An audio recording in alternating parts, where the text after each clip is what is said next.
भैरवपुर गांव मध्य प्रदेश की ऊंची पहाड़ियों और घने जंगलों के बीच बसा एक ऐसा गांव है जहां हर मिट्टी का दाना, हर पत्थर, हर पेड़ किसी न किसी रहस्य की कहानी सुनाता है। सुबह की ठंडी हवा, शाम का लाल सूरज और रात का अंधेरा, सब कुछ डर और रहस्य के बीच बंधा हुआ है। आज हम उसी रहस्य में उतरेंगे जहां इंसानी लालच, अघोरी शक्तियां और परछाई का खेल साथ साथ चल रहा है। सूरज की पहली किरण भी गांव की खामोशी को नहीं तोड़ सकी। हर घर से भय की हल्की हलचल सुनाई दे रही थी। बच्चे अपने कमरे में छुपे हुए थे। गाय बैल बेचैन थे। कुत्तों की भौंकने की आवाज दूर दूर तक गूंज रही थी। ये संकेत थे कि परछाई की शक्ति अभी पूरी तरह खत्म नहीं हुई थी।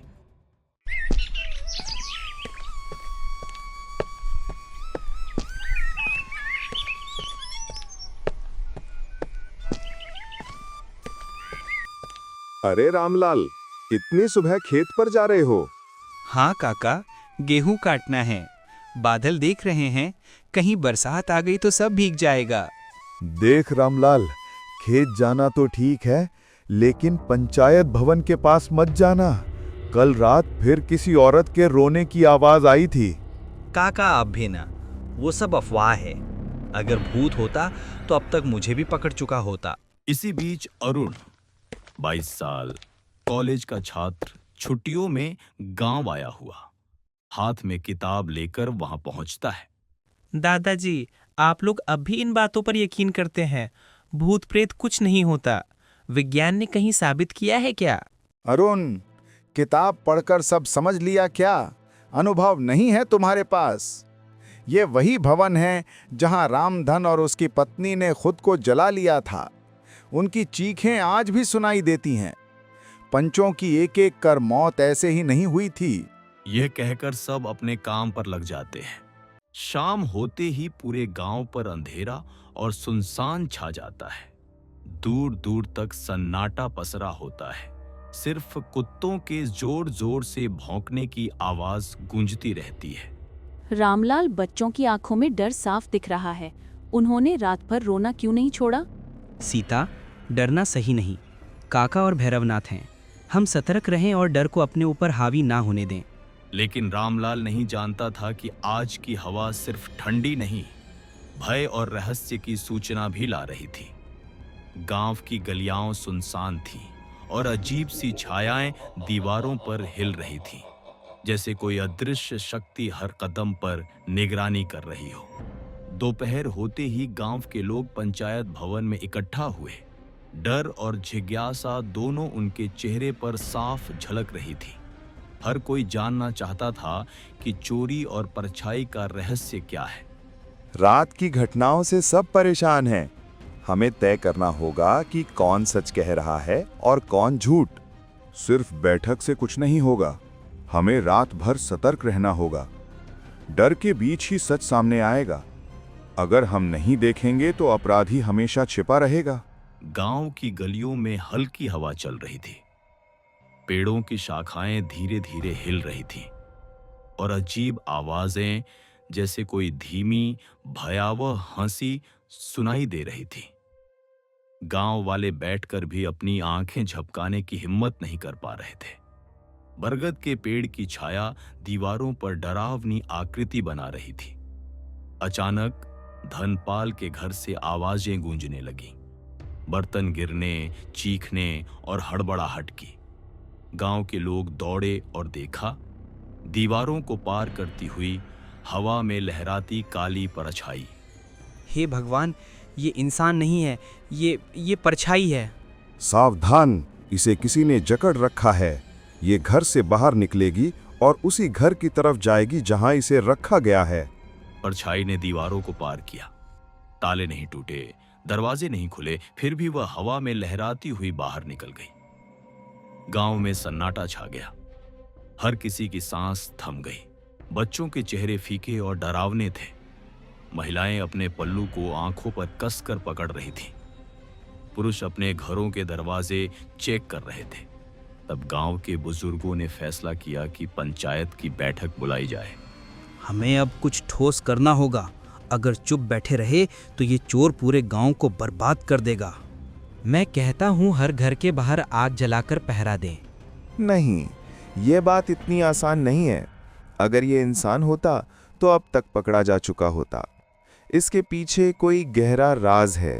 तभी उसी रास्ते से एक बुजुर्ग शख्स गांव में लौटते दिखाई दिए। वो थे विनायक काका। अरे काका आ गए, अब तो आप ही कुछ हल बताएंगे। जल्दी जल्दी सबने उन्हें सारी बातें समझाई। कैसे चोरी हो रही है, कैसे कोई निशान नहीं मिलता और कैसे गांव डर के साये में जी रहा है। मैं समझ गया, ये साधारण चोर का काम नहीं है। अगर मेरी बात सही निकली तो अगली चोरी कब और कहां होगी मैं बता सकता हूं। क्या काका, आपको कैसे पता? जो हो रहा है वो इंसानी नहीं है, ये काम है एक प्रेतनी का। भीड़ सन्न रह गई। औरतों ने पल्लू कसकर पकड़ लिया। बच्चे औरतों के पीछे छिप गए। विनायक काका ने धीमी मगर सख्त आवाज में बताया कि यह प्रेतनी किसी तांत्रिक द्वारा वश में की गई है। सुन लो, ये साधारण भूत नहीं, इसे प्रेतनी कहते हैं। तांत्रिक और अघोरी इसे कैद कर लेते हैं और फिर अपने मालिक के आदेश पर भेजते हैं। ये दीवारों को पार कर सकती है, बिना दरवाजा खिड़की खोले अंदर बाहर आ सकती है। मतलब हमारे ही गांव का कोई है जिसने इसे बुलाया है? हाँ, और उसने सबसे पहले अपने ही घर में चोरी का नाटक किया ताकि किसी को उस पर शक ना हो। गांव वालों के बीच अब हलचल मच गई थी। हर कोई एक दूसरे को शक भरी नजरों से देख रहा था। हवा में डर और बेचैनी दोनों घुल गए थे। कहीं ये काम दिनेश का तो नहीं? नहीं नहीं, मुझे लगता है कि ये शंकर हो सकता है। कौन है वो? कौन इतना नीच हो सकता है? शांत रहो, अभी नाम लेना ठीक नहीं। लेकिन एक बात सबको पक्की लग रही थी, अगली चोरी जरूर होगी और उसी रात असली चोर का राज खुलेगा। तो काका, हमें करना क्या होगा? हमें उस रात तैयार रहना होगा। जब चोरी होगी तो ध्यान देना कि परछाई किस घर से निकलती है। याद रखना, परछाई सिर्फ उसी घर से बाहर आएगी जहां उसे कैद करके रखा गया है। काका की बातें सबके दिल को दहला रही थी, लेकिन सच जानने की बेचैनी अब और बढ़ गई थी। गांव वालों ने सिर हिला दिया, पर उनके दिल में डर और सवाल दोनों थे। आखिर कौन है वह जिसने अपनी लालच के लिए गांव पर प्रेतनी को छोड़ दिया है? वह रात आ ही गई। आसमान में घने बादल छाए हुए थे, हवा थम चुकी थी और गांव पर अजीब सा सन्नाटा छाया था। बरगद के नीचे कुछ लोग पहले से इकट्ठा थे। रामलाल, किशन, गजानंद, मुकुंद और सबसे आगे गोविंद काका। काका, बहुत देर हो गई, कहीं आपकी बात गलत तो नहीं निकल जाएगी? नहीं मुकुंद, धैर्य रखो। आज रात सच तुम्हारी आंखों के सामने होगा। आधी रात होने को आई। अचानक गांव के बीचों बीच एक घर से बर्तनों के गिरने की आवाज आई। सुनो, आवाज आई है, चलो जल्दी। सब लोग दबे पांव उस घर की ओर भागे। खिड़की की ओर से झांकते हुए उन्होंने उसे देखा।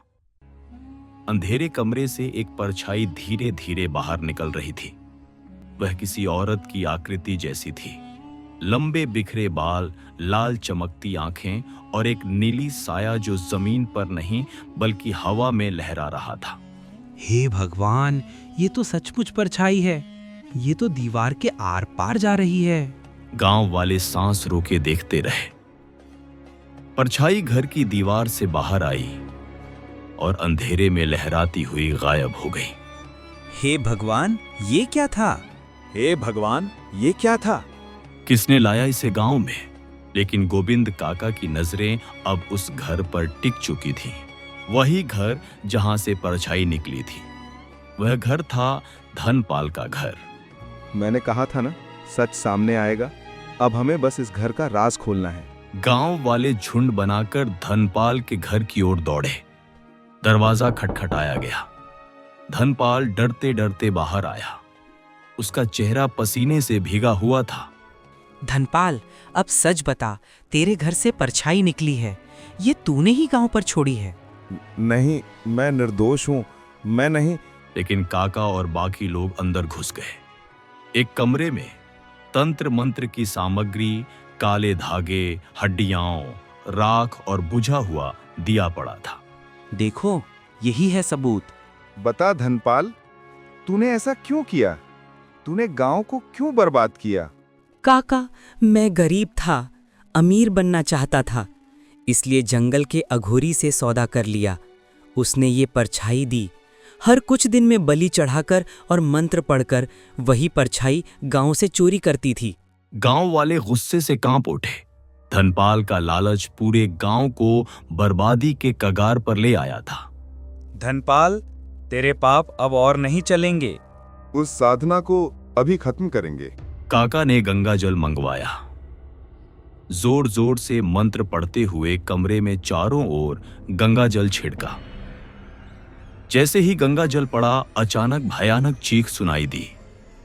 वही परछाई दीवारों से टकराती हुई चिल्लाई और कुछ ही क्षणों में धुएं की तरह हवा में घुल गई। भगवान का शुक्र है, आखिरकार गांव बच गया। धनपाल सबके सामने रो रहा था, लेकिन अब किसी को उस पर दया नहीं आई। गांव ने फैसला किया, धनपाल को हमेशा के लिए गांव से निकाल दिया जाएगा। बरगद के नीचे लोग फिर इकट्ठा हुए। इस बार उनकी कहानियों में डर नहीं, बल्कि सीख थी। लालच इंसान को अंधा कर देता है, और जो बुराई को साथी बनाता है, वह कभी चैन से नहीं जी सकता।